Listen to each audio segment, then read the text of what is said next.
Right, good afternoon, everybody. Welcome to the meeting of the Schools Forum on Monday, the 9th of November 2020.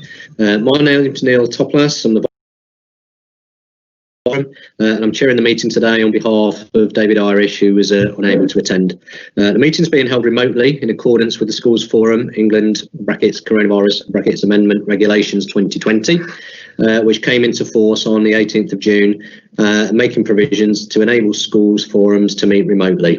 Could I remind members that the meeting is being broadcast live and it's being recorded. In terms of just going through a few housekeeping matters, I'm sure all of you are getting increasingly familiar with the use of Teams and the hands-up protocols, etc. But just for today, we would ask all members and officers to mute their microphones and only switch them on when they're invited to speak. I'll introduce each item in turn and call speakers one at a time. I'll try and get them in order as best I can. If anyone wishes to speak or ask questions on a matter, please indicate this by raising the hand icon on the Teams control panel and or enter a question mark in the message box to the right of the screen.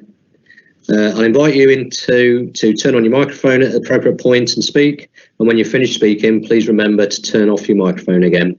Any voting will be conducted by a raised hand or the chat function. If you lose connection, you can rejoin the meeting by pressing the link again, and then we will now continue with introductions. If I just work my way through the list of participants, and if you could just confirm that you're here, please, and provide us with an overview of your title.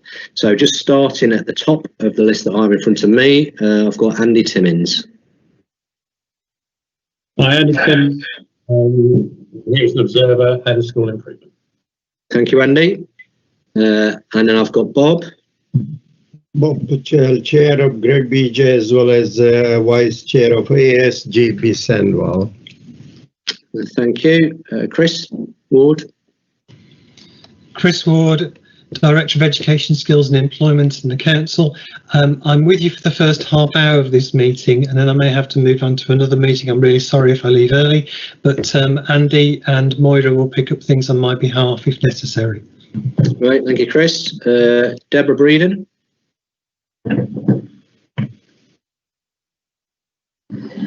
Deborah, are you there? I've got you on mute, I think.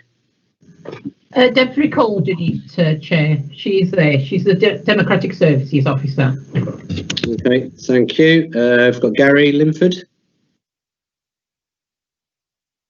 Hi everybody, I'm Head Teacher of St Mary's Catholic Primary School, which is now part of the St John Bosco Catholic Academy, so I'm a Primary Academy Rep. Thank you, Gary. Jamie Barry. Hello, Jamie Barry, Head Teacher at Yew Tree Primary.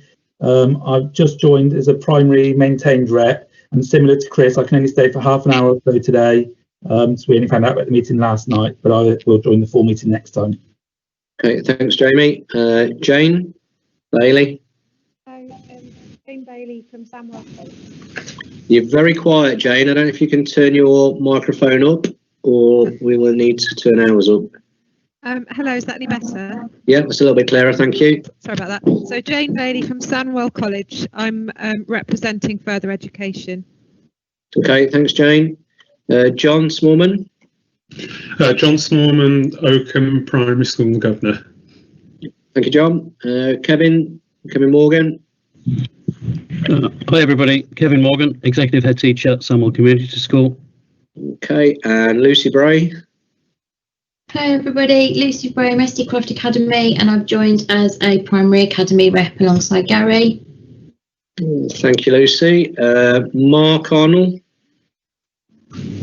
Hi, Mark Arnold, Head of Q3 Great Bar. Hi, Mark. We've got Moira. Hi, I'm Moira Talents, Group Head for Inclusive Learning Services. Thank you, Moira. Is it John Topham? It's James Topham. James Topham. Sorry, Head Teacher at Wood Green Academy, so I'm a Secondary Academy Rep. Right, thank you. We've got Paul Schoen. Hi, yeah, Paul Schoen, Head Teacher, Holly Lodge, Secondary Maintained. Thank you. Phil Jones. Hi, Hi there, Phil Jones representing the trades union, standing in for Darren Barton. I will make sure I keep my microphone on mute because I've got somebody doing some plumbing work and drilling in the background. All right. Nice to see everybody again. And you, Phil. Rose? Yeah, Rose Kerr, Principal Accountant for Schools for Sandwell Council. Thank you, Rose. I've got S. Baker. Hi, Sally Baker, Head Teacher at Cape Primary, and I'm just joining as a Primary Maintained Schools Rep. Right, thank you, Sally. Shane? Shane Parks, Democratic Services, nominating the meeting today. Thank you. And Steve Lilly. Good afternoon, everybody. Steve Lilly, Finance Business Partner at Sandwell Council. Lovely, thank you. I think that's everybody on my list. Is there anybody who's in here now that I haven't mentioned and needs to just quickly introduce themselves? No, good. Okay, that means we can proceed to the meeting. So we'll start off then by recognising if we've got any apologies. Shane, have we got any apologies? Yes, Chair. Dave Irish, Darren Barton, Phil, who's representing him today, and Sue Ramsey. Great, thank you very much. And then we need to consider any declarations of interest. Has anybody got any declaration of interest in the matters to be discussed at the meeting today? No? Okay, so moving on. If we pick up the minutes from the previous meeting on Monday the 28th of September 2020, and we'll just check those for any matters arising and for any accuracy. If we could please bring up the matters arising as we go, I think that might be the easiest way to proceed. So if we're starting on the opening sheet as page 1, we've got any amends or matters arising from that page? Okay, thank you. And page 2.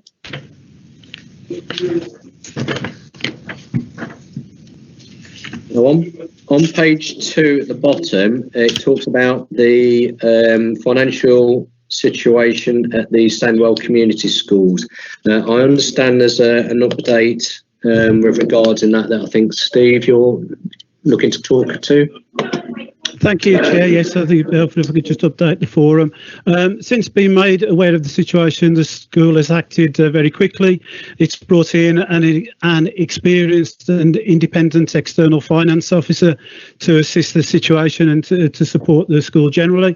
That finance officer has completed a review, confirmed that the information provided by the finance services supplier was not accurate and the school is in deficit. I attended a Finance and Staffing and Pay Committee meeting last week, and with the support and approval of that committee, a number of mitigations are already being put in place to prevent this happening again in the future. Additionally, the school has already started to take a range of actions to reduce expenditure, maximise income, in order to manage the deficit situation. And I, representing the council, continue to work with the school to explore what support might be required in the future. Thanks, Steve. Just for information, on the document that was shared at the last meeting, it talks about a deficit here of 189,212. Is on your further investigation that sum correct still? It is, yes. Okay, thank you. Well, has anybody got any further comments on that before we move on? Okay, we'll proceed then on to the next page, starting on 37/20. Any amends or comments on there?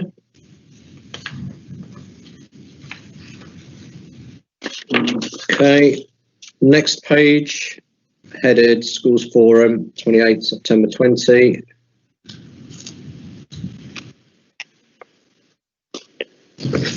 Okay, next page.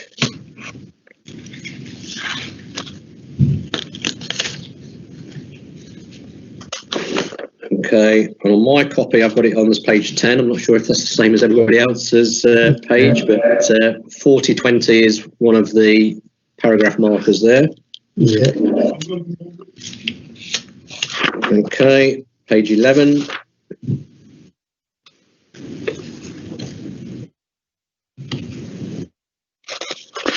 On page 12.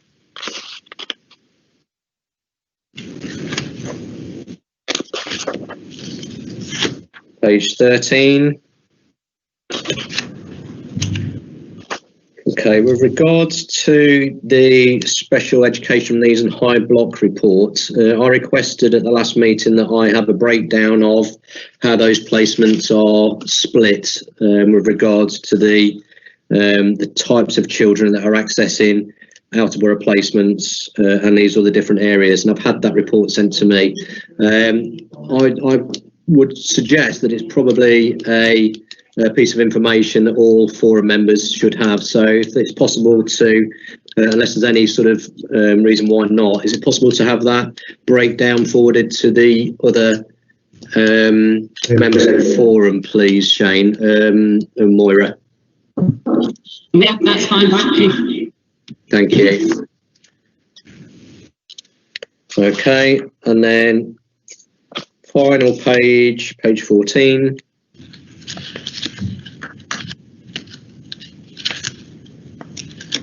Okay, so that looks as though the minutes are okay there then, Shane, so they could be signed off as being correct and representative of the meeting.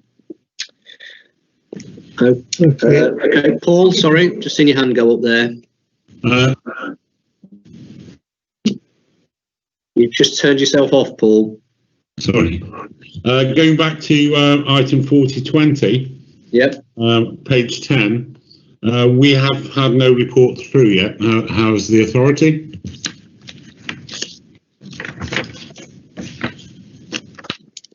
With regards to the national funding formula? No, 4020, the schools forum was advised the Department of Education had approached by Post Local Authority to offer support for senior in terms of schools and challenge. So basically, we looked at the idea, we took part in a DFE-based survey, questionnaire and anything else, and the report was going back to the authority. We haven't received that back as yet. Has the authority received that report back? Yeah, this is something that we're working with the DFE on, and it's something that I will take up in the next day or two. We have been sort of like concentrating on getting these schools, the consultation document prepared, but we will definitely work with you within the next day or two. Is that all right, Paul? Yeah, I suppose it's just been because it's there since last January, yeah? Yeah, I think by the time it was initially issued, it wasn't until during the height of the pandemic, so it was May, June, when we're closing down the accounts and so forth. So would we be able to see a copy of that beforehand then? Sorry? Would we be able to see a copy of that report beforehand? Yeah, I thought it was something that was being dealt with, via yourselves and the DFE. No, the DFE report was done, and we couldn't be shared with us, and was DFE restricted until it had been cleared with the authority. Oh, okay. So we don't have a copy of that at all. Oh, okay. Yes, we will look at that and issue it. Okay. All right, thank you for that, Paul. Anybody got any further comments on that or the minutes? Okay, right, moving on then. I had a conversation with Rose a little bit earlier before the meeting started, and what we're looking to do is to just rejig the agenda very slightly. So we're going to pick up the membership updates now, and then we'll move on to the schools revenue and funding consultation document. So Rose, do you want to run us through the membership update, please? Yeah, I think Shane will pick that up. Okay. We'll address this item. Right, so Shane, over to you. Okay, Chair. We've had some new members from the primary partnership, That's Sally Baker from Cape Primary, Jamie Barry from Yew Primary, and Wendy Lawrence from Hanbury Primary, but I don't think Wendy's here present at the moment. So that means we've got the 5 members now on the primary partnership one. We've still got a governor's vacancy. We've just got the 4 governors now. We should have 5. The academy primary, we've got Lucy Bray has taken that on. Sorry, Lucy, I haven't got a note of the school that you're from. Mesticroft Academy. Oh, thank you. Thanks, Shane. And James Topham has taken the senior academy one with Wood Green Academy. And I think that's the only update. Unless Roland's got anything else. Bob, yeah, if you could please. I did request it to our meeting last month that we require some governors from the secondary partnership, and we were waiting. I don't know whether we have a. I will know most probably next week when we are having another meeting, so I can let you know if and when we got any new member from the secondary partnership. Yeah, I think Paul might be able to. Have you had your hand up for that, Paul? Yeah, originally it was one of our governors that had to leave. Yeah. My understanding is it's got to be from a secondary from the maintained, which is us. And we had somebody from our governor's stand, but we're not quite sure if she's to be there or not. If that's not the case, we don't mind. Okay, thanks. Rose? Yeah, in terms of the nomination has to come from governors rather than a specific school. So it's not a nomination from a specific school. It should be from, the association, ASGB, the Sandwell governors, where that nomination comes from. I'll make sure it come from ASGB in the next meeting anyway. Okay. Okay, so are we optimistic then that this post is on its way to being covered? Is that right, Shane? Yes, Chair. When Mr. Patel gives me the nod, then I'll put them down. Okay, thank you. Phil, do you want to come in on this? Yeah, just I could see Chris's exasperated look when my hand went up as if to say, "Oh bloody hell, he's only here for a meeting and he's already asking questions." Sorry, I did. You're on my screen, Chris. Can I just check, Neil, because my understanding of the membership is that it should be there are certain roles allocated to academies. And there are certain roles allocated, or they certainly were the last time we had a constitution, unless it's been changed since, that represented the maintained sector. So rather than saying these are primary reps, then it needs to be, as I noticed people introduce themselves as, primary maintained sector. So what's of the 6 head teachers, because 2 have introduced themselves now as primary academy reps. I don't know how many is what the ratio worked out at, but that then sort of diminishes your primary maintained sector. Similarly with your governing governors, I thought, are they not meant? Do they not represent because of the bits they're involved in? Is there any link there between maintained and academies? Yeah. Okay, Chris, you've got a hand up. Can you come in on that one? Chris, you there? Sorry, talking without the mic on. Yeah, I think the ratios will work out when we put this through. So it should balance out as long as the governor rep comes correctly from the maintained sector, which will be coming through Bob. And if that is a Holly Lodge governor, that's fine, that works. So we'll just check once these are settled down, and then check that they've got the right ratios in each element. I mean, because the primary maintained and secondary maintained numbers keep changing between maintained and academies, we do have to keep reviewing that. And as long as I think the important thing is that we've got the right balance between primary and secondary overall, between between numbers of children in each area. And I think we're still in line with that, but it's one of those things we do have to keep checking. So I think things will be okay with these appointments, but we will review it and make sure when we come back to the next meeting that we've got the balance right. If it's not and we need to change the constitution or we need to recheck it, we will do that as well. At the moment it looks okay, as long as those governors come in as we're expecting to get the balance right.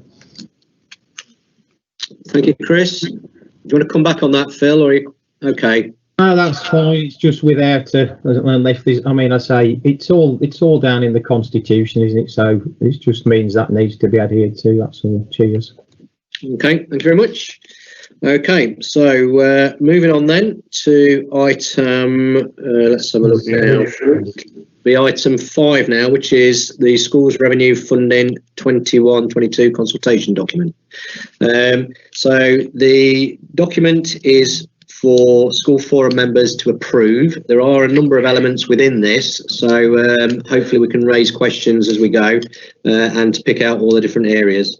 So it's the Schools Revenue Funding 2021-22 consultation document to be issued to schools and academies and other interested stakeholders. So Rose, do you want to lead us through this, please? Yes, thank you. So yes, just first of all, in terms of, I'm getting quite a bit of feedback, so hopefully. Yeah, you're sounding okay to me. Just as a reminder, could people put their microphones off, please, if you're not talking, because it's probably coming from somewhere in the room there. Thank you. Thank you. Is that better, Rose? Yes, that sounds a lot better. So in terms of links to school improvement priorities, this is just to set out that, Samuel does have the ambition to ensure that all schools and academies in the borough are rated good and better by Ofsted. But we do recognise and understand that, there remains significant financial challenges within the education sector, despite some of the recent funding announcements, because they don't really fully offset some of the effects of the last 10 years where schools' budgets have not been increased by inflation. But in terms of the report details, at the end of August 2019, the government announced that there would be increases to schools and high needs funding. So it was 2.6 billion for 2020-21. Increasing to 4.8 billion for 2021-22, and then again in the final year 7.1 billion for 2022-23 compared to 2019-20 funding. The government have issued earlier around about September published the provisional schools and high needs funding allocations for 2021-22, which is the second year of a 3-year funding increase. And those provisional figures was brought to the schools forum at our last meeting. In terms of, just to remind everyone that the Dedicated Schools Grant, DSG as it's known in short, consists of 4 blocks of funding. We've got the schools block, which is for mainstream pupils in schools and academies.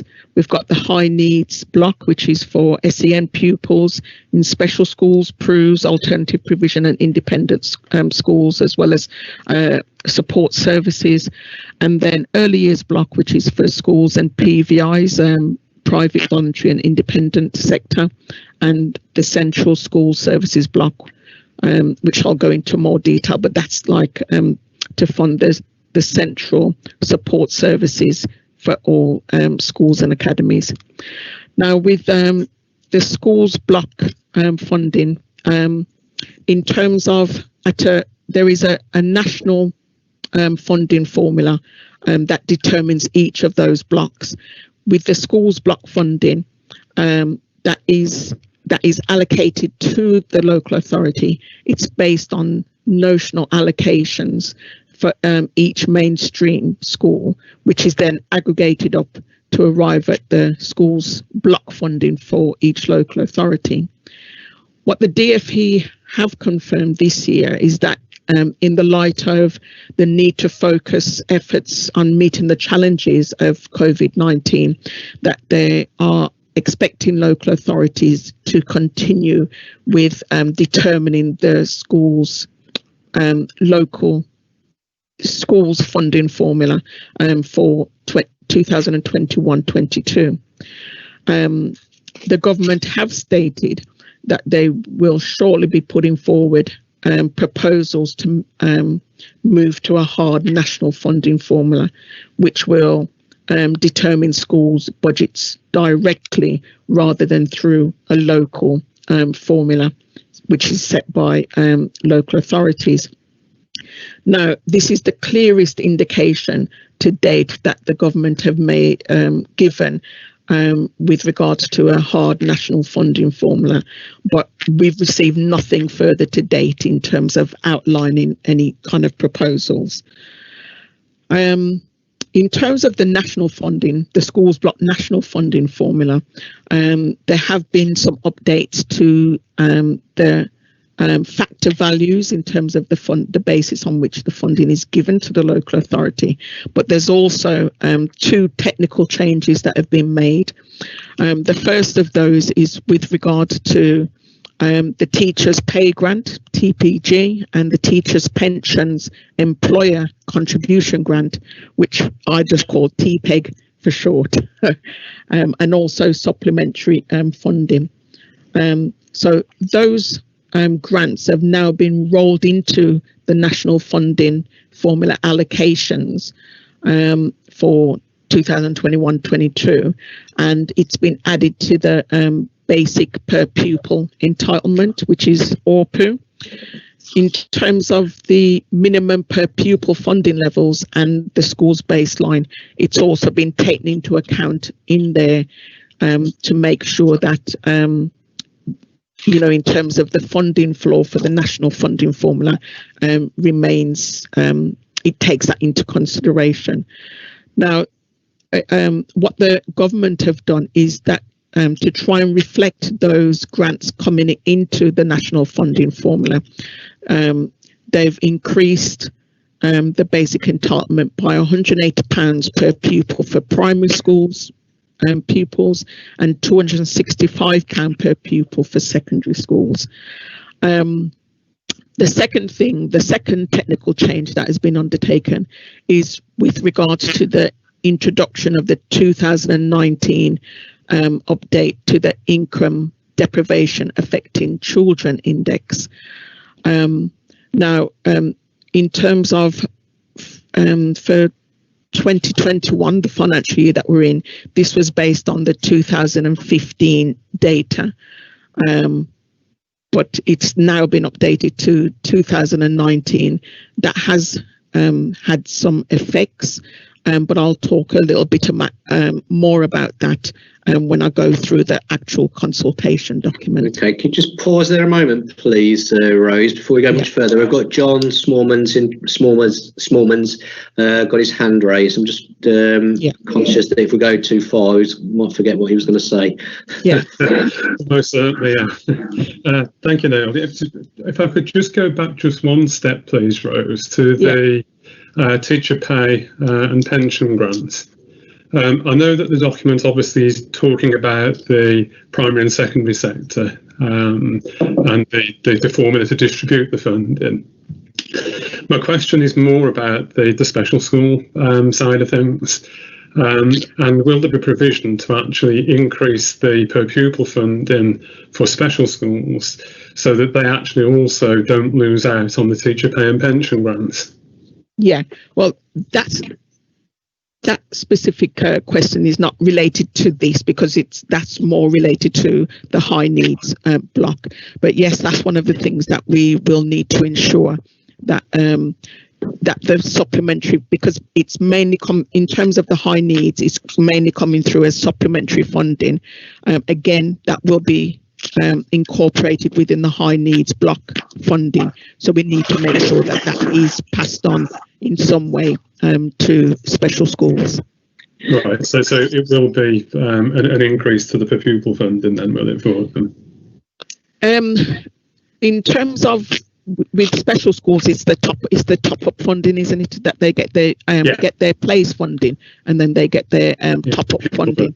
And so and there's different bandings depending. So yes, this is we'll have to look at that in conjunction with the SEN service to see how that's going to be reflected. Yeah, because we're talking about possibly sort of 130, 140,000 pounds a school, so pretty significant amounts. But yeah, that's fine then, thank you. Okay. Moira, you had your hand up very briefly then. Do you want to come in on that regarding the high needs block and the potential for that grant to be added to the top-up values? Yeah, definitely. We do need to have a further discussion about whether it is a separate grant for the special schools, depending on the numbers of pupils, rather than being added to individual top-ups. But the money will be there. But yeah, I think it's a further discussion around how we passport that money onto the specials. Yeah. Is that okay, John? Yeah, that's great. Thank you. Thank you both. Okay. Thanks, Rose. Okay. Right. So, in terms of if we look at 4.9 now, it says what we're saying there was that, and this is in regards to the national funding formula, that the additional monies that schools have been allocated will result in the key factor values increasing by 3%. And then there's some other adjustments. So the minimum per pupil levels, which hopefully everyone will recognise what that is basic entitlement plus any funding that's allocated with regard to pupil-led characteristics. So whether that's free school meals, EDACI, lower prior attainment, EAL or mobility. This is in regards to the national funding formula. And so those minimum per pupil levels for 2021-22 are £4,180 for primary schools pupils and 5,215 for Key Stage 3 pupils, 5,715 for Key Stage 4 pupils, which for a normal or a standard secondary school with 5 year groups equates to 5,415 per pupil. And these rates are a reflection of the TPG and TPEG being rolled into the national funding formula as well. The funding floor has been set 2%, which is broadly in line with inflation, as was, I think, initially. And in terms of the schools block national funding formula, some of the formula's core factors will benefit from a 4% increase, but exceptions to those are with regard to free school meals, and which is just increased by inflation.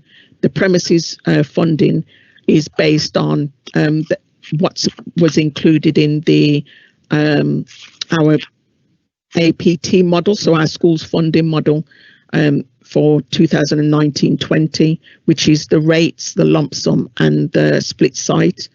And then there's also an RPIX increase to the PFI factors for those that are formally recognised. With regards to growth funding, it's going to, the increase will be using the same methodology as in previous years.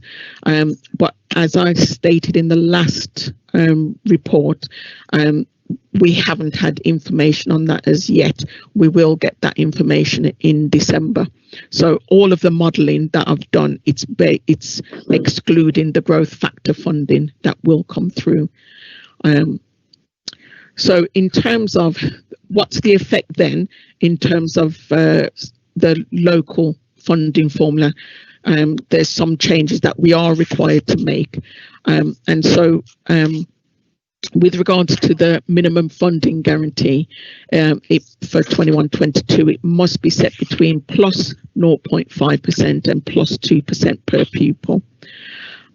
we have to ensure that the changes to the national funding formula to roll in teachers' pay and teachers' pension, that's reflected in our basic entitlement. So they do expect us to include that in there, and that will be discussed in more detail in the consultation document. What they've also said is that following the cancellations of assessments for summer 2020, that there obviously won't be any attainment data for this year. So instead, what they will use is 2019 assessment data as a proxy for 2020 data for reception and year 6. And that will be reflected in the data that we receive from the DfE when we receive the model in December. Local authorities are able to transfer up to 0.5% of their schools block funding to other blocks of within the DSG with the schools forum approval. So in 2021-22, the amount that can be transferred, we have to take into account. If we were thinking of this, we would have to exclude teacher pay grant and teacher pension grant. And once those are taken into account, the authority would be able to ask for a transfer of just under £1.4 million. But in terms of the authority, there's a decision has been made that we don't need to request any movement of funding, because we do understand the pressures that schools are under, but also there's a recognition that the high needs block has increased again for 2020-21-22, and so we don't see the need to transfer any money, but it's just letting you know how much potentially could have been if we were to request it. Now, with regards to the Central School Services block, this block is it's in order for local authorities to be able to carry out their central functions for maintained schools and academies, and as I think we've said on the last few years, is that block comprises of 2 different elements. So one is for ongoing responsibilities, and then there's also an amount, a cash sum for historic commitments. Now, within the Central School Services block, we have got a number of items there.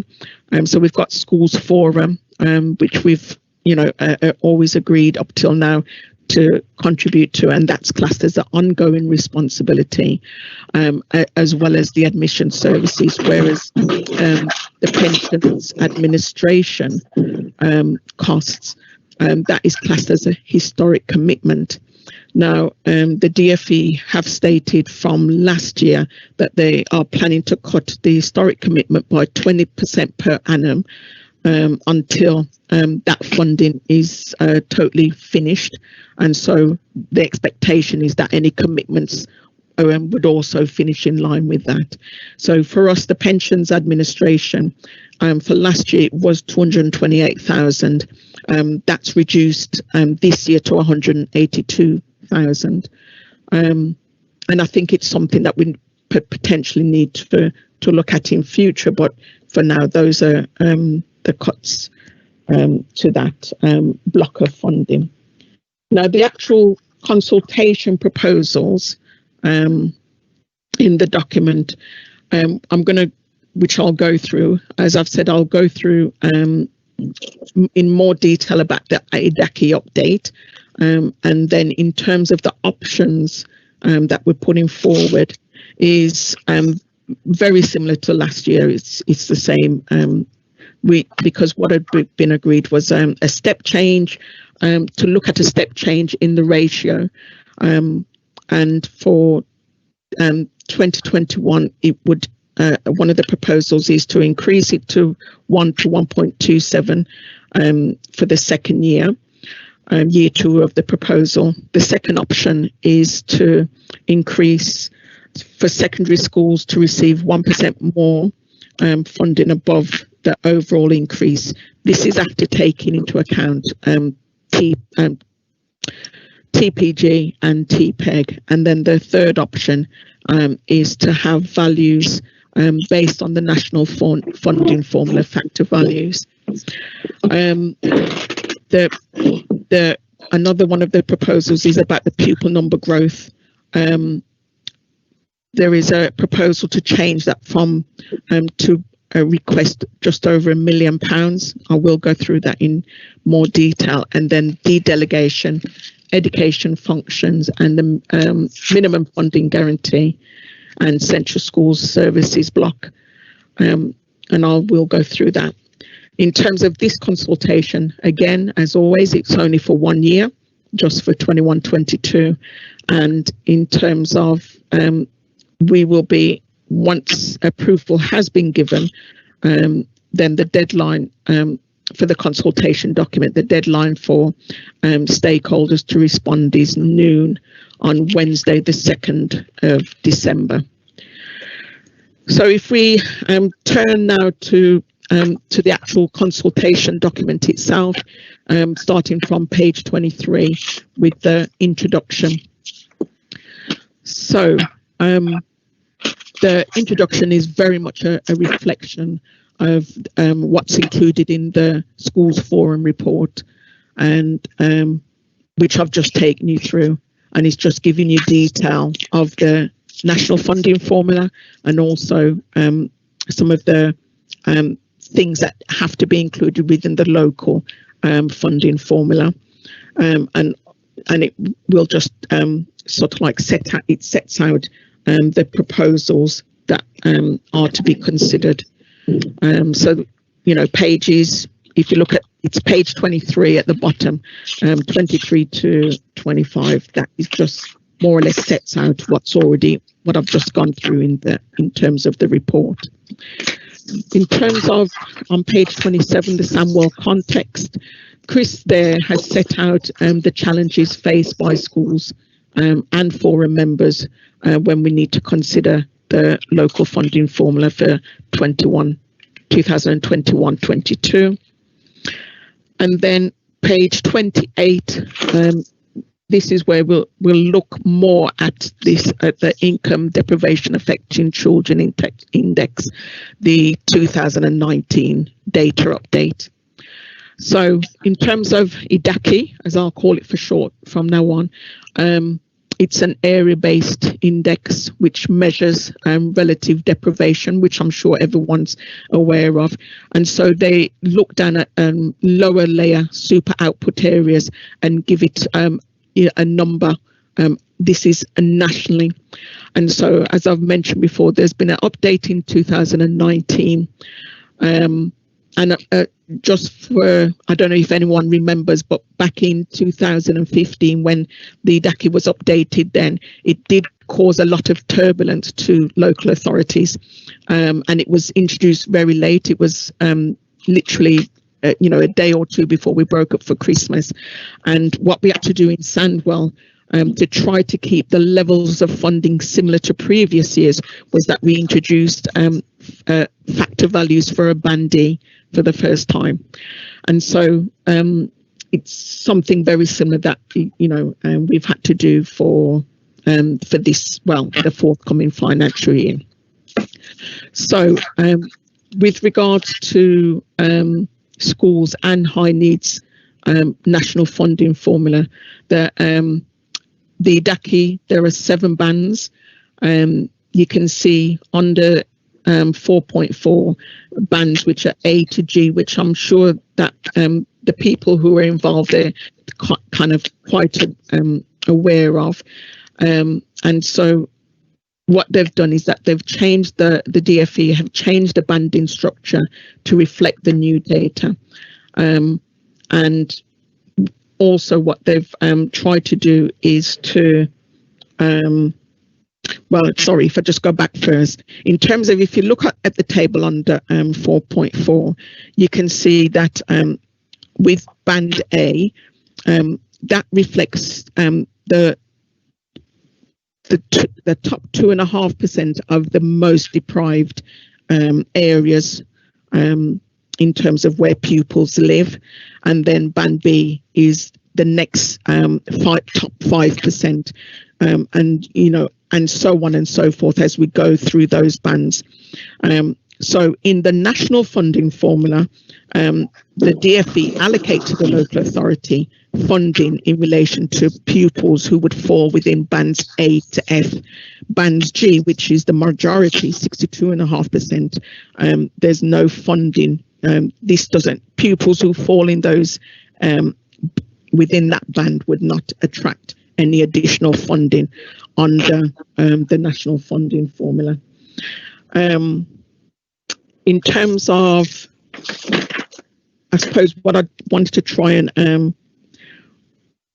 kind of highlight to you is that what the government have found, that with this new, with the updating the EDACI data, there have been some changes within the information, and so under section 4.7, I've included a table which looks just specifically at the Sandwell data. So it details the changes in the Sandwell data, and this is when you consider that we're using the same data as last year. So it's using the October 2000 and what year are we now? We are in 2020. So it's using October 2019 census data, which was used, to calculate the 2020-21 funding. So we've got the same number of pupils, the same pupil characteristics, and we've used for this particular representation here, we've used the same EDACI band rates. And when you look at that, some of the things that you'll notice is that if you look at the column which is headed total pupils, and this is just the change in data. So in terms of pupils that would fall within bands A to F, which is in comparison to the national funding formula, there's 1,708 more pupils that fall within the EDACI funding than was used last year using the same data. And then if you can see, there's a reduction or a change in where pupils are allocated. So band B, there is a reduction of 3,638 pupils who've fallen out of band B, but there's 2,739 pupils more in band C. And then you can see again in band D, a reduction in pupil numbers, but an increase in band E. The reason why I've included the detail on band A and E, because that's where the local authorities, where Sandwell, we fund only bands A to E. So it's just to try and give that comparison. So in terms of pupils that fall within band E, that's 1,500. And the upshot of all this, trying to talk you through that, is that initially there would have been a 913 reduction in funding through this because of this EDACI change. And so what we've done as a local authority is to look at that data and try to increase the values so as to keep the proportions of funding through, or of deprivation funding through EDACI similar to last year. So this is something that we've done broadly in line with what the central government have done, but that is specific to Sandwell. So I don't know if there's any questions on that, but I just wanted to really take everyone through that so that they can, when they start to see their data, they will see some, potentially significant changes. But all being well, once we do do this formally with the final data for the based on the census and the allocations. The hope is that it would come out broadly similar to the basis of funding in previous years. Okay, we've got a question from Mark, Rose. Mark, when you're ready. Yeah, hi Rose. Hiya. So just to confirm my understanding then, because I could be wrong here, yeah, so there will be a census date of some description, like a school census date, and if a kid is within one of those super output areas that attracts a particular band, that will be rolled into some future funding, or is it averaged out over a population? How does it go from this model to individual school funding? If you can describe that for everybody, that'd be great. Okay, so in terms of EDACI funding is part of the has been already a part of the national funding formula, and it's also a part of our Sandwell local authority funding formula to schools.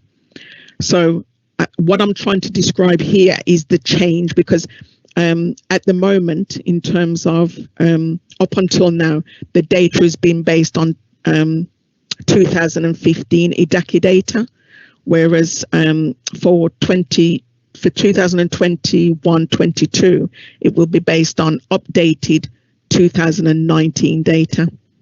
And so what I'm trying to describe here is the change in the data and the change that it initially made when you compare if you compare the exact same funding as last year, overall funding, with the same factor values as we used for last year, but with the updated EDACI data, there would be 913,000 less funding as at a Sandwell level coming through these EDACI or deprivation funding.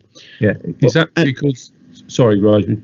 Yeah, go on. Is that effectively because relative to other areas in the country, Sandwell is marginally relatively less disadvantaged than it was in the previous EDACI census materials? Yeah. Yes. Yeah. Yeah. Yeah. So if I've got a kid who's got a postcode that goes in Band D, I'll at some point see some funding attached to that child, or is it averaged out? So, yes, you will see that coming through your funding. So depending on the number of pupils that fit within the band, so that's what would dictate or determine your funding for the school. Okay, great. And then the last one is there's nothing in there for free school meals. Is that right? Yeah, as a local authority, I think it was decided years ago that in terms of the factors that we wanted to use, it was just the EDACI data, not the free school meals data. Cool. Thank you. Okay. Thank you, Mark. Anybody else at this point? It's quite a lot to digest. So it is, I know. I don't know how you're keeping up with it, Rose. Hopefully everything will be more straightforward. This was the most difficult thing, I think, as we go through. And I did just want to try and go through it in a little bit of detail, because the last time when this happened, it happened so late that we could barely tell schools about it. We just had to take the action necessary, whereas this time we just wanted to try and explain. We've been told at an earlier stage this time, and so it's given us the opportunity to try and explain what that shift is for Sandwell, and then hopefully schools will understand any changes in funding that might be as a result of that. But what we've tried to do at a Sandwell level is to try and stabilize the funding in terms of EDACI. Sure. I mean, just as an overarching question, I suppose, from my point of view, is are you concerned that we are, as an authority, losing what seems to be the best part of £1 million?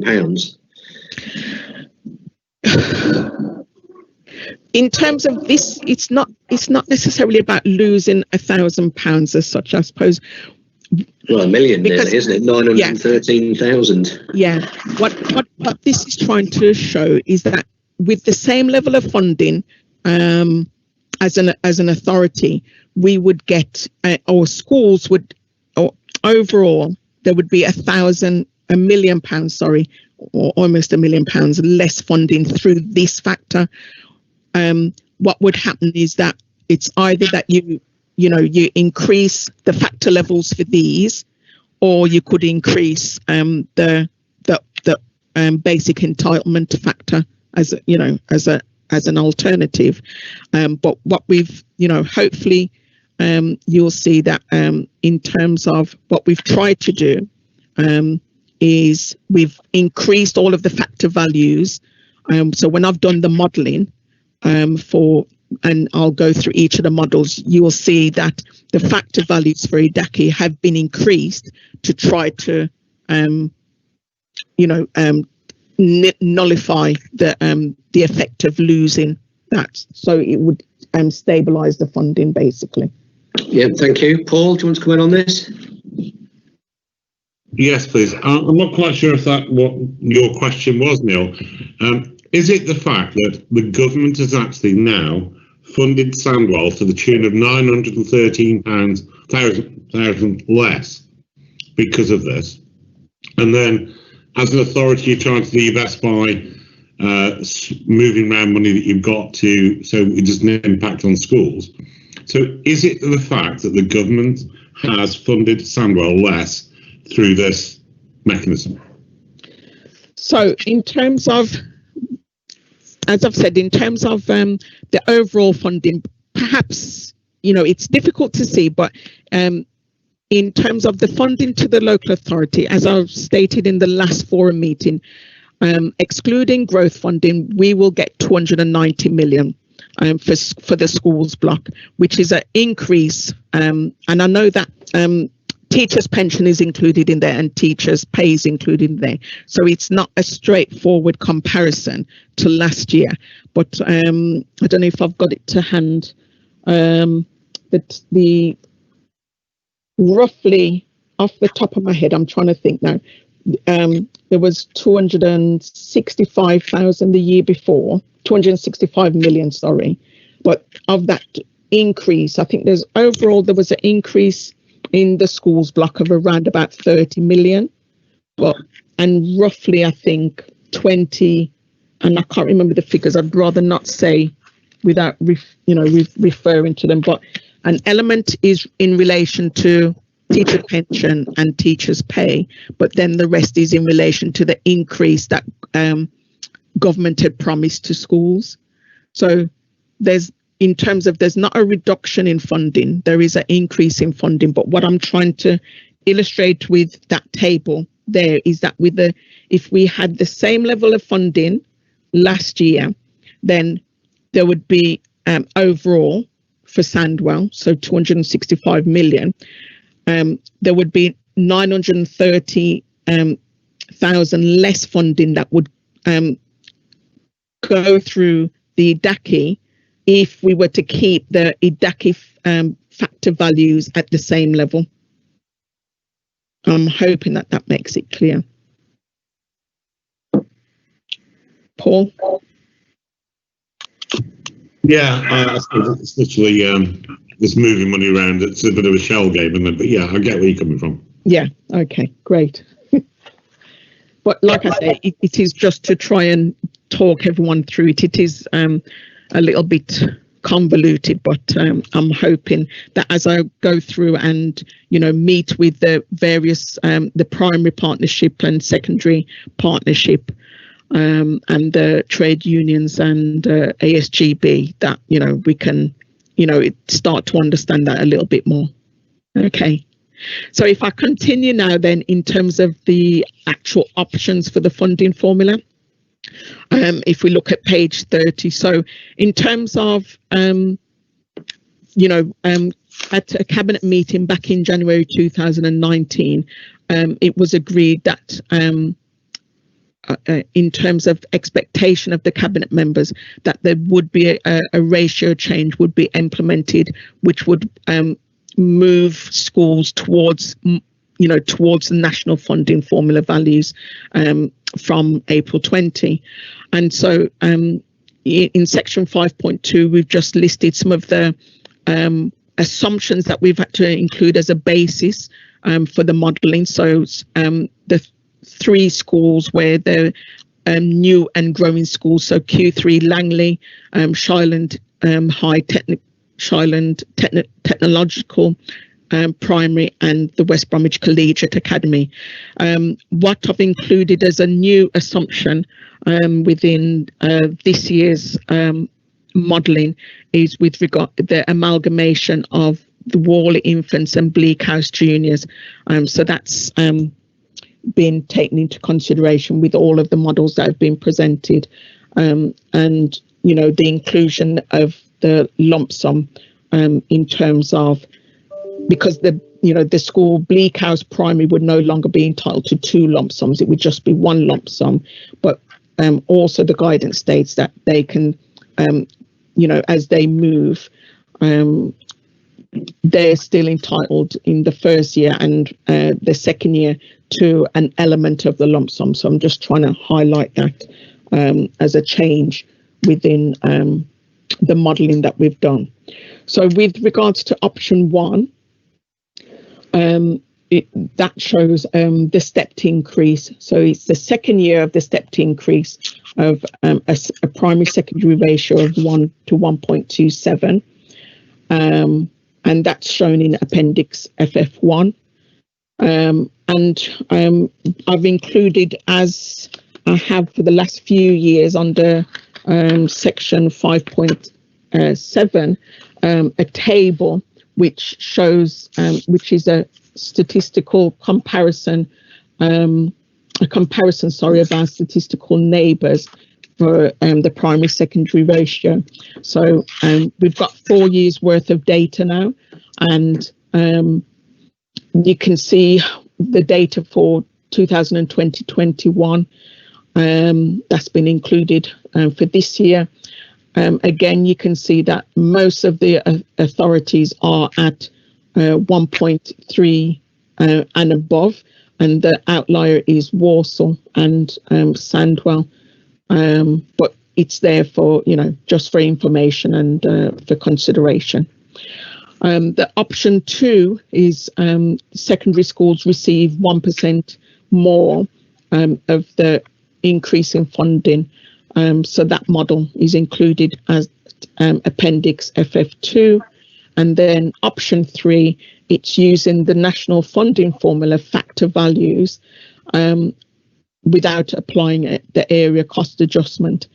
And what I've done there is that in order to fund the pupil number growth at just over 1,091,091, and with the MFG set at 0.5, that is just to tell you that the basic entitlement had to be reduced by roughly £5 for your primary phase and for your Key Stage 3 and Key Stage 4 in order to keep within the available funding. And that modelling is shown at Appendix FF3, and with a summary shown in of those 3 options in Appendix FF4.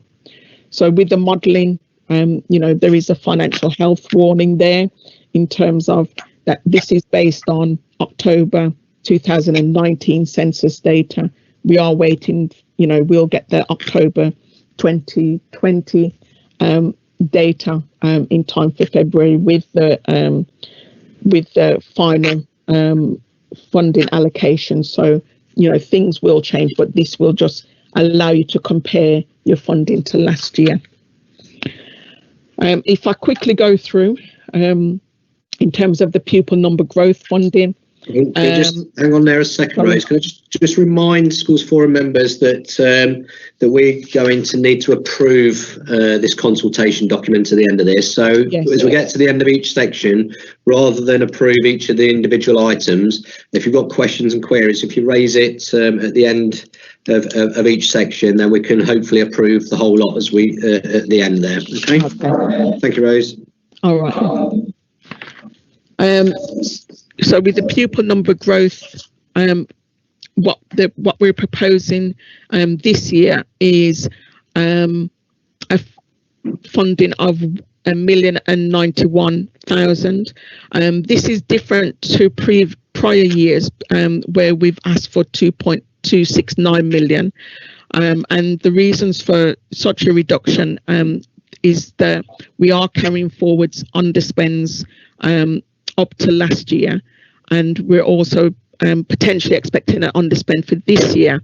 Plus, in terms of the recruitment from the DFE and the adjustments that they make in terms of the recruitment because of payments that we make to academies, I think that we can, reduce it, by half effectively going forward. So that's the proposal for 21-22 is pupil number growth of 1,091,000.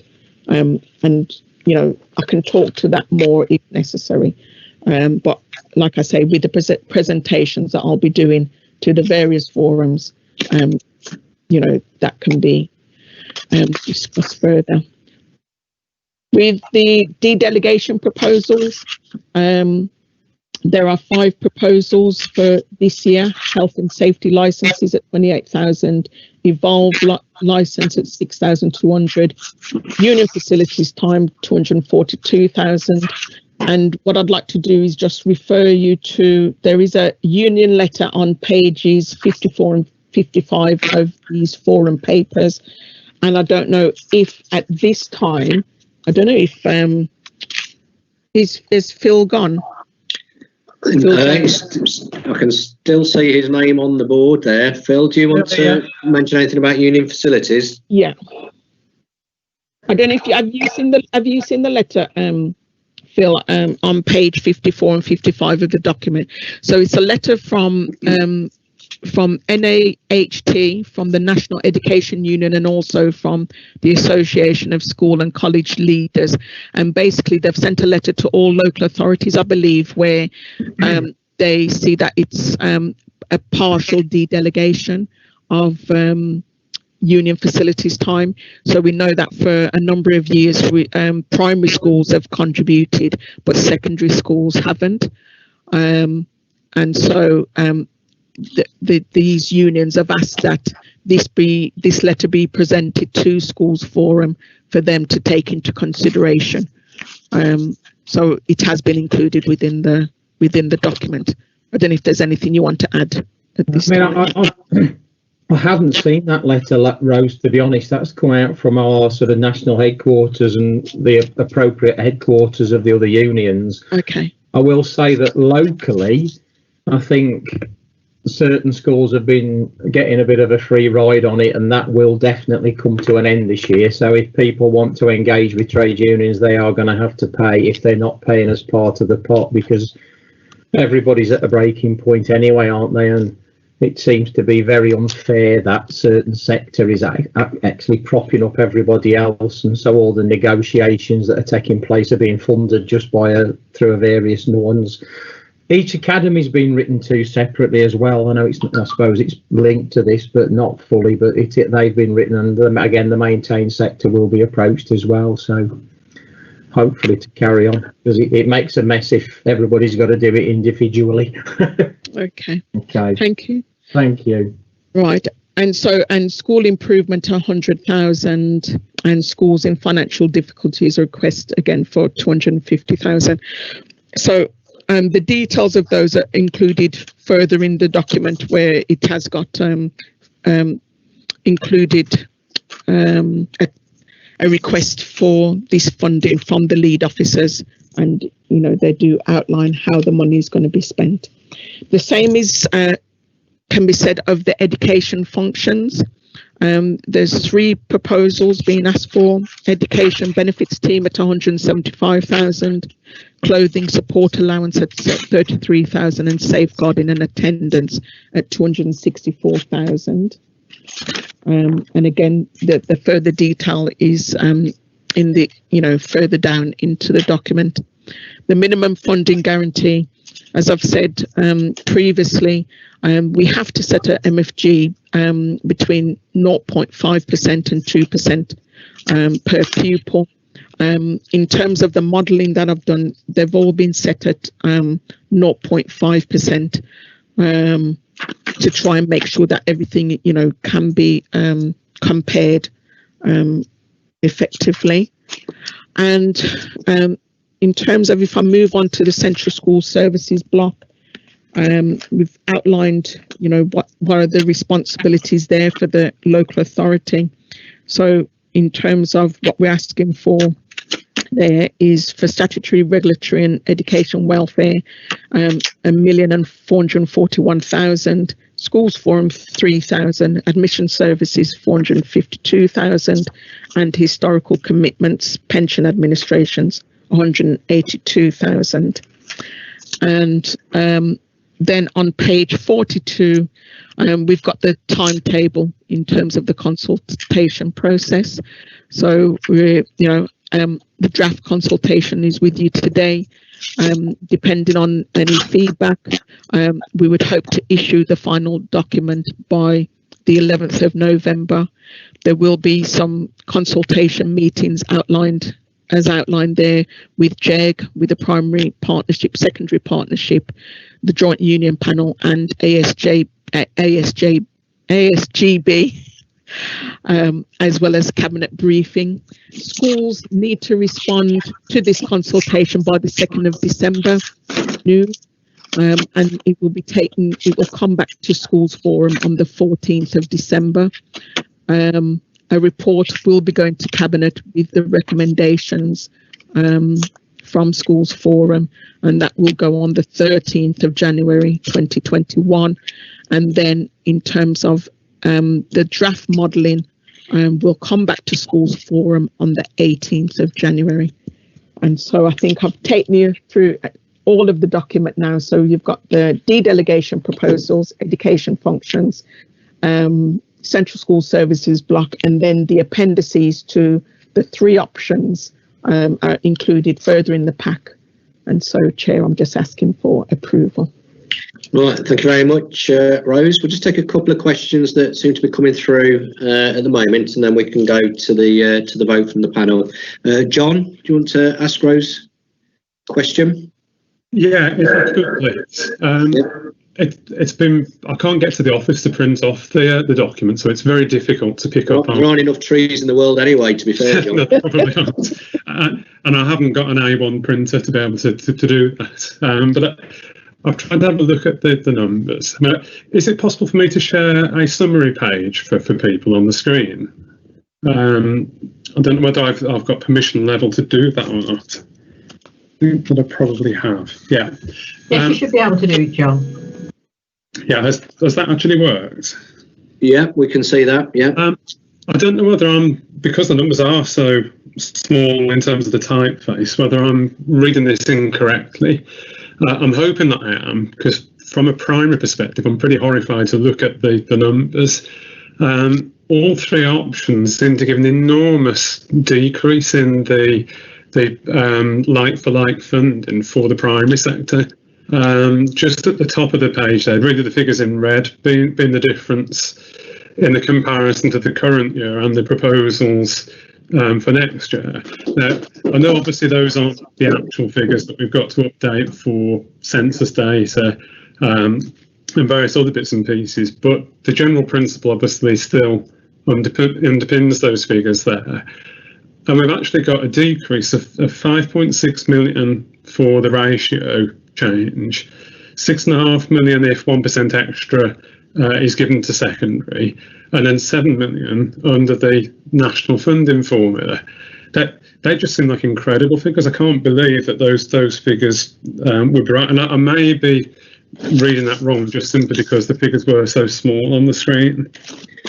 John, just before we move on, just had a message through from a colleague who's saying they're not able to see what you've got on the screen.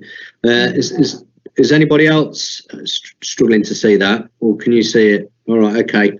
Does it refer to a specific page in the appendix or in the documentation, John, or is this something you've pulled off? Yeah, it's the subtotals from the actual multicoloured sheets right at the very end. Yeah. That have the school by school information. Right. Has that got a page number on it just for speed? Yeah, it's picking up on, it's across several pages, but it's starting at page 87, I think it is. Yeah, 87. Brilliant, thank you.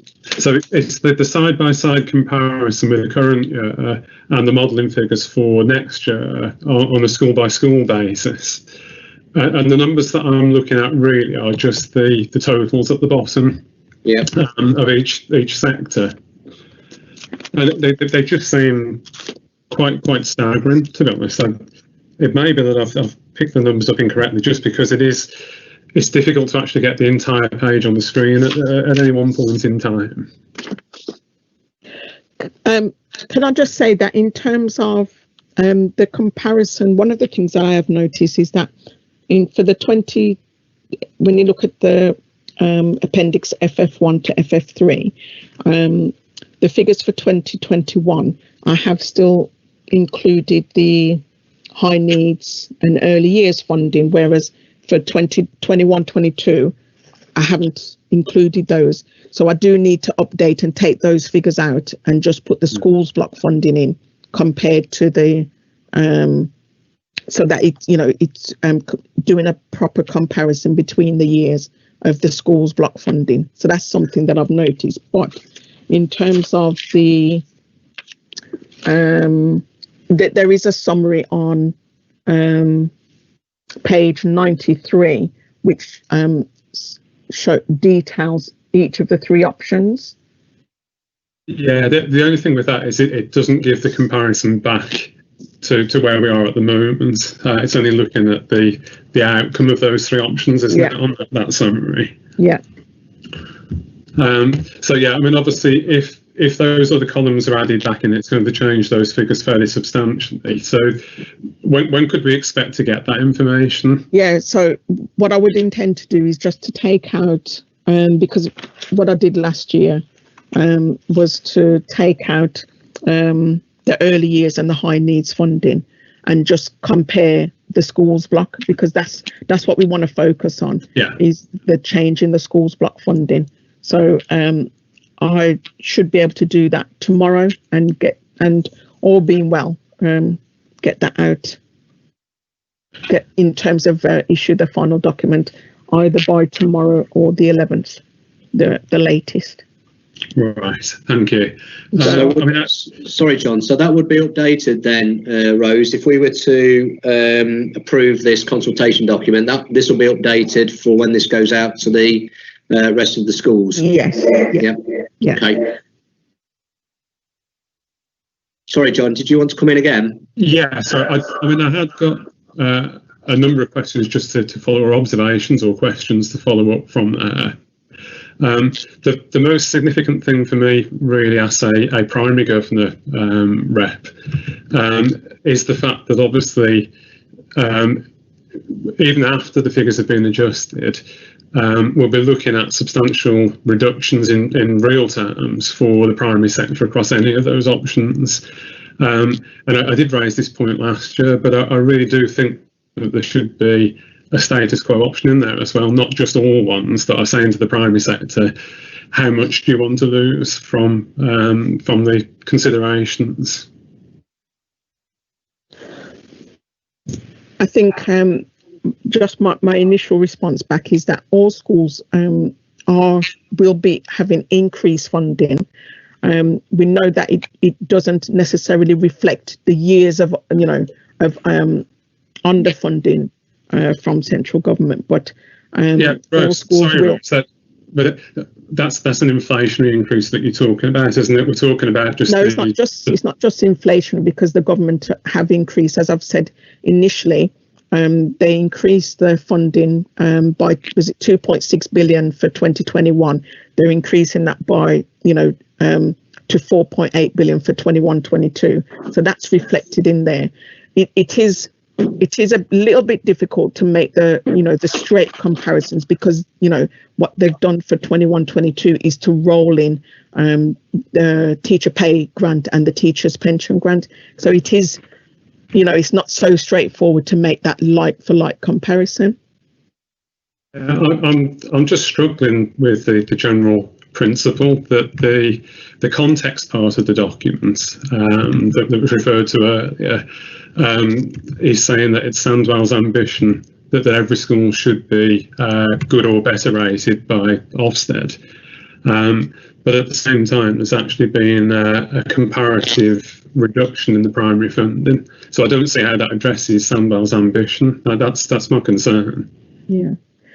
Like I say, it's not, all schools still benefit because of the increases in funding to schools overall, on a national basis. And, I think you also said that was just redressing historical short funding, though, wasn't it? I think it was a recognition that it doesn't address, historical. And I think that all of the stats nationally agree that schools are still worse off in real terms, even after those increases have been built in. So I think that's a bit of a red herring, to be honest, in terms of the principles that are being discussed. Moving forward then, Rose, just to sort of try and tie this up a bit, is there the writing's really small on your thing there, John, but what would the feasibility be of having a fourth option? Oh, thank you, John. Having a fourth option, perhaps, that is what's the one at the bottom there?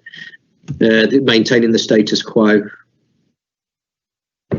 or is that just a non-starter? I don't know if Chris is still on, or if no, he's gone, Andrew, unfortunately. and Andy Timmins is there. But basically, in terms of, like I said at the, as I started to discuss the options, there was a lot of sort of like meetings going back, was it last year or the year before, and it was agreed by Cabinet or the instruction from Cabinet was that the schools should be moving more towards the primary secondary ratio that was similar to the national funding formula, which is at just under 1.3 in terms of ratio for secondary schools. And so last year the vote was the majority vote was to take the first year step towards that stepped increase, and so we're putting that as one of those options. The second option was secondary schools receiving 1% more funding, and the third option was moving to an actual national funding formula factor values. So those are the three options that were they were what we put forward last year, and what we've kind of put forward again this year. Okay. Oh, hang on. There's somebody doing some pipe work. I know. James, you've got your hand up there to raise a question. Yeah. Well, it was just to sort of come back to that point actually, because I was involved in those discussions at Cabinet. So myself and Mark Arnold went with a couple of colleagues from the primary sector when we were talking about this ratio, because the ratio had been fixed for a long period of time. And in terms of the local authority's ambition for all schools to be graded good or outstanding, there's a definite difference between secondary schools and primary schools in terms of that regard, and also in terms of the actual national outcomes and how we're below the national average. So Cabinet made it. Cabinet made it clear that actually the status quo wasn't going to be applicable, and actually the schools needed to work together in order to try and move this forward. So a group of us met over the last couple of years to discuss this, and that's when the proposal to move this forward over a 3-year period came about. So as Rose has mentioned, the move to the national funding formula is going to happen. The government have actually made it a lot clearer that that's going to happen shortly. We also wanted to sort of make sure that when that happens, that primary schools didn't just fall off the end of a cliff, and actually that this sort of distribution of funds was done in a more steeped measure. So that's where this has come from. Thank you. John, do you want to come back to that? And I think Mark had his hand up, but he's put it down again now, but I know he's just sent a message through. So, John, should we start with you? Yeah, thanks. I mean, I was involved in some of the meetings that James refers to. I think the only thing that really happened there is I was the only primary rep, so I was outvoted by about 4-1 in terms of putting the proposals through at this time last year. So what I really wanted to do was reiterate what I said last year, which is that I don't see that Sandwell's ever actually come up with any educational rationale for the move. It's purely a numbers game based on ratios as they are nationally. It doesn't reflect what actually happened originally in Sandwell, which was a recognition of the very low starting point of pupils in Sandwell, which meant that there was a focus on putting more money into the primary sector at that point. And nobody anywhere along the whole process over about the last 5 or 6 years has ever come back and said, actually, there's a change in the emphasis, there's a change in the education rationale, and this is why we think we should move. It's purely been that chart that Rose put up about statistical neighbours and the national funding formula and saying, we need to move from this number to this number. Okay, James? Yeah, I'd like to just come back to that. At the meeting at Cabinet, it was explained to Cabinet, and actually there were governors on there that represented the primary sector too, so they're aware of the students that we have. But what we, one of the arguments could be, yes, they start from a low starting point, and yeah, the primary sector are doing a really good job, but no one will ask for their Key Stage 2 results when they apply for a job, etc. We've got to be able to build on this as well, and all these arguments were laid in front of Cabinet, which is why Cabinet said that the status quo wasn't applicable. So I know that John did raise this last year, and Chris again mentioned to him that Cabinet gave a clear steer that wasn't actually an option.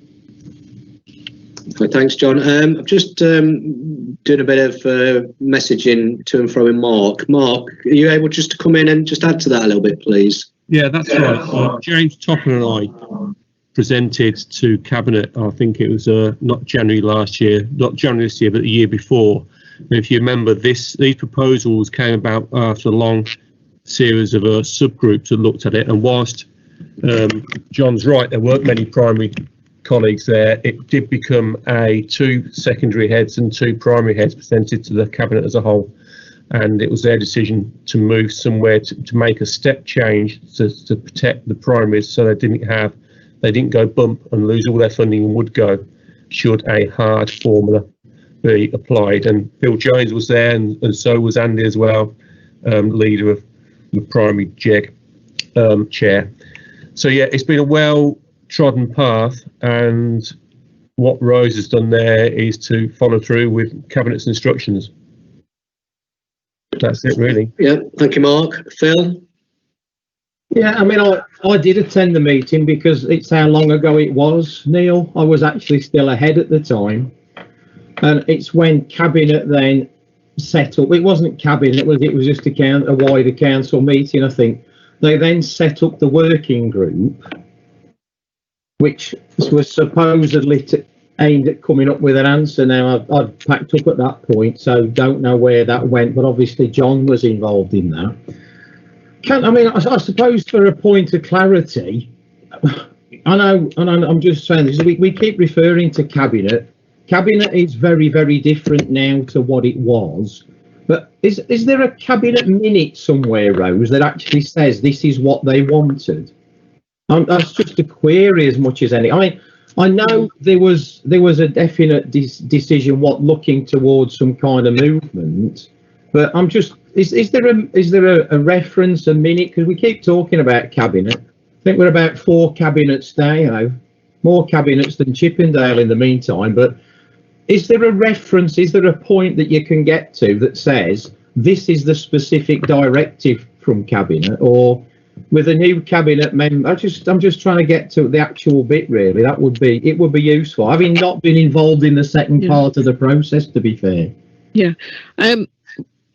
Well, I'm sure that there would be a cabinet directive, and we can have a look and search for that. I mean, I wasn't directly involved. If Chris was here, he'd be able to talk directly to it, because he was the one that attended all of those meetings. But yeah, I'm sure that we can find that somewhere, and we have got people who attended those meetings. So Mark and who I can't remember who else who attended those meetings to represent the different phases who were there to hear what the outcome was. So yeah, and I think it's fair to say, and I'm sure Mark and James will agree, at that meeting the cabinet were very split, because you definitely got a secondary side to it and you definitely got a primary side to it, which is the easy answer was to say, well, get your heads together and try and sort it out, which is what they sort of came up with, wasn't it, in the end? So yeah. Okay, right. Can I just? We want to try and move this on a little bit. Paul, you had your hand up very briefly. You still want to? Only just to mention that it was definitely minuted at schools forum meeting in the past as well, because it came back and was reported on. Okay. Right, Rose, do you want to just quickly summarise where we're at then, and then we'll move on? I mean, I'm guessing that when this goes to the sort of the broader pool of schools and colleagues, that there's always the opportunity for people to come back and to really say none of this is appropriate. Yeah, I suppose. I mean, we have got very limited time in terms of, if we have to go back and do any further modelling or stuff. But, if we would need to take advice. But yeah, the only thing as already been highlighted is that, the government have said, and they've been seem to be more forceful with it now than I've ever seen before, where they've definitely said that they plan to issue shortly. They want to implement the hard national funding formula, and when that's introduced, it will be that they will determine what schools will be allocated, and it will be something very similar to the notional allocations, which I'm sure most schools should be aware of. The DfE normally send those out, those notional allocations. And so, yeah, we are still waiting to hear from central government, but we don't know whether they would have a MFG to try to limit, any sort of like major fluctuations in funding, or if they will just implement it to just go straight to the funding as they've been notifying schools in terms of their notional allocations over the last few years. So yeah, this is in a way as well, this is a way to kind of move schools, to, it's not exactly to what the national funding formula for schools would be, but it's moving towards that a little bit more from where we were in the past. And that has actually been one of the conversations that we have regularly at Schools Forum, and there has definitely been this shift to try and get closer and closer to that funding formula. So, okay, well, I think we need to probably try and get some sort of resolution to this now then. So unless there's any other comments, Paul, I know you had your hand up for a little bit of time now. Have you just given up now? Is your arm aching, or are you okay that we move on? Sorry, not Paul. Who was it? Mr. Smallman. Yeah, John. Sorry, John. I didn't realise I needed to take my hand down. Sorry, so it was Right, okay. stood up from the start. Okay. Okay then. So from what we've got then, if we could have a show of hands that what we're actually agreeing today isn't that the funding is going to be this and that. It is that the consultation paper goes out to the broader school network for responses in line with the timelines that have been suggested in the document. So if you are in favour of supporting the recommendation, if you could put your hand up now, please. If you could just give us a moment to count those up.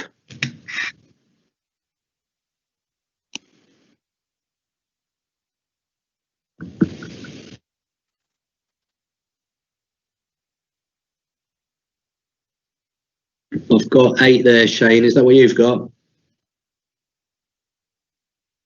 Yes, Chair. Aye. Okay, thank you. And anybody against? If you could put your hands down before I go into the next one. You can't have it both ways, Bob. You got to get your hand down there. Mine is down. Yeah, well, we'll have federal government officials coming over demanding a recount and a Yeah, I know. and a vote stealing exercise going on. Right. Okay. Anybody who's not in? Yeah, it is. Thank you. Anybody not in favour of forwarding the consultation? Could you please raise your hand? Okay. Thank you. Just got one there, Shane. Yes, Chair. Just one. Yeah. And any abstentions?